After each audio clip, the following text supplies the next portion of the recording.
75% of high school graduates stated they are not prepared for what comes next after high school. How about you?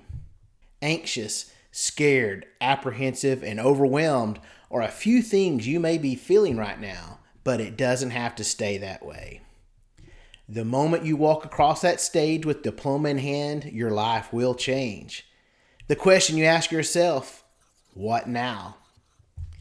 Do I have a plan for my future? And no, living with your parents should not be the plan. So what is your plan for the next 5, 10, or even 30 years? In this video, I will share you 5 proven steps you need to take to prepare for what comes next. Take control of your future and don't let it control you. You can do it. I want you to have the life of your dreams with the right choices you make now, and I'll help you along the way. Welcome to the Adulting Academy, a channel made just for you to give you the tools and resources you need to face the new world, armed with knowledge, and you will be prepared for anything. So how am I going to make money to support myself and maybe one day a family? A question we've all asked, and it can't be ignored. You can take control of your future with a plan that I will share today. Ben Franklin, way back in 1790, said, "If you fail to plan, you are planning to fail." So the first step is career path. Explore different career options. Now, I really didn't know what I wanted to be when I graduated. I never really gave it a lot of thought. I knew I wanted to make a lot of money, like most of you do, but I didn't know the best way to do that. I started college because back then, that is what you did. You really didn't know why, but you were supposed to go to college. Now, I changed my majors about 3 or 4 times as I found out what I did and I didn't like.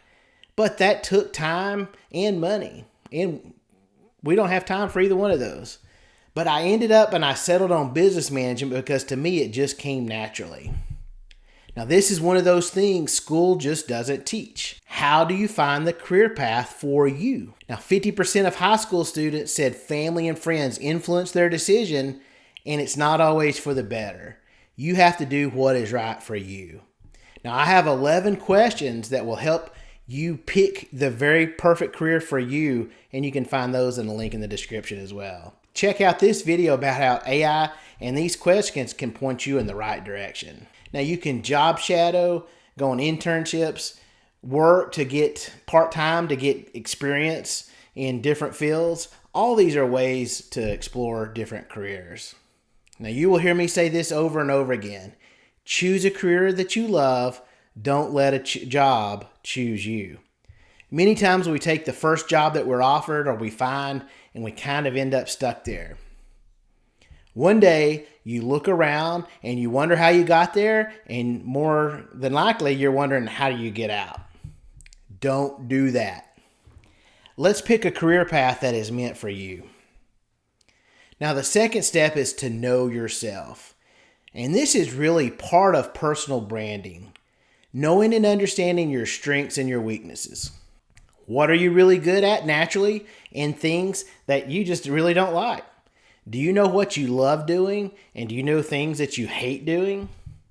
Where do you want to live? How much money do you want to make? All this is part of knowing yourself. Now, do you know these things for yourself? If you can't answer those questions, it's time for some self-reflection. Now, step 3 is skills. Once you've picked a career path, now you have to get the skills that you need to be successful in that job. How are you going to acquire the skills that are in demand? Communication, problem solving, teamwork, digital literacy, those are all high demand skills. And there's really 5 different paths that you can go to get these skills. The first is college. Most choose this path, but you don't have to. There's so many other ways to learn new skills. The second one is, how about trade school? There are so many options available out there in that. The third is joining the military. It's a great way to learn some skills, learn some discipline, as well as get some money to pay for college later on. Fourth one is working right away. Hands-on, apprenticeships, or internships. And the fifth way to get skills is really there's so much you can do online now with training courses and certifications. It's almost unlimited the things that you can learn online and be armed and use to as you prepare for that next job. Now this is a topic all by itself, and I've made several videos on this subject that you should check out. More to come. Now, I also have a series where I interview people in these career fields and I ask them about their career of choice.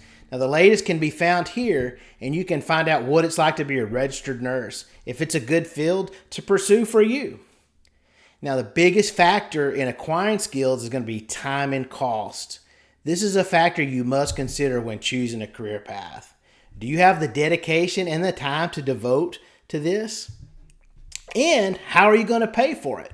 Something that you have to think about. Now, next is getting ready for the job search. You have some skills, or you've gained those skills. Now's the time to get the tools you need to land the perfect career. And the first is you need a great resume to stand out from the crowd. But how? Now, I can help you with that. Check out this video on 5 cheat codes to make a great resume. Now, I would say 9 out of 10 resumes that I've reviewed are bad. I mean, they're so bad that if I didn't know you, you would never have received an interview. And it doesn't have to be that way. Your resume can be a foundational piece of your job search. What do you want them to know about you? And you got to remember, the only thing they know is what you tell them on that piece of paper. A good resume will help you during the interviews.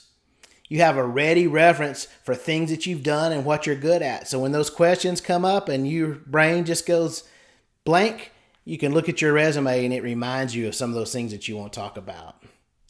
The next is interview skills. Now, it is true, the more you do it, the better you get. Practice, practice, practice. Many times people get so scared during an interview and nervous. It affects the way you think and the way you talk and really the way you act when that nervous energy kicks in. Now, the way you can get over that is by practice and preparation, and this can go a long way to overcoming this. Now you're ready for the job hunt. Now, this could be the most difficult and challenging part of your journey. The economy is not that great right now, and many companies have been laying off and downsizing. Definitely not the growth mode that we saw about 3 years ago. We've seen the great resignation, quiet quitting. Now it's hang on for dear life. There are so many ways to look for a job and career now. Indeed, LinkedIn, Glassdoor, ZipRecruiter, Google, CareerBuilder, and even Monster. I didn't even know Monster was still around. I don't hear much about that one anymore. But that's not even all. For the most part, they have the same jobs posted and they're very similar, but each has a little bit different twist. Many have employee reviews, salary and stats on the company that you need to know before you apply or you go for an interview. Now, I also recommend picking out some companies that you really would like to work for, companies that you just like, and go to their websites and see what they have available. Start there. That's a great way to start your job search, is somewhere that you would really just want to work for. Now, armed with your newfound resume and interview skills, as well as the skills you picked up in step 3, you're ready to find that perfect job. The key here is to be persistent and patient. You need to apply to a lot of postings. You're going to follow up and then you're just going to wait. It's not uncommon to send out up to 100 applications and resumes before getting an offer. Don't give up. Use this time to keep refining your skills and getting better. And remember, choose a career you love. Don't let a job choose you. Life after graduation is one of the best times of your life, and it can and should be. Enjoy life while you're young. Take in all the experiences that you can. Yes, it can be overwhelming and even stressful, but with preparation, guidance, and some tools, you can build the confidence to face this new chapter in your life like a boss. And remember, you don't have to do it alone. The Adulting Academy and the Transform Career Coaching are here to help you in this key part of your life. Now take a look at these videos for help in choosing the career of your dreams. Hey, please help this channel grow. Check out the link in the description to be a part of the Adulting Academy sounding board. You'll have inside information, get to give input on future videos and current videos, get a free resume review, and much more. Sign up today.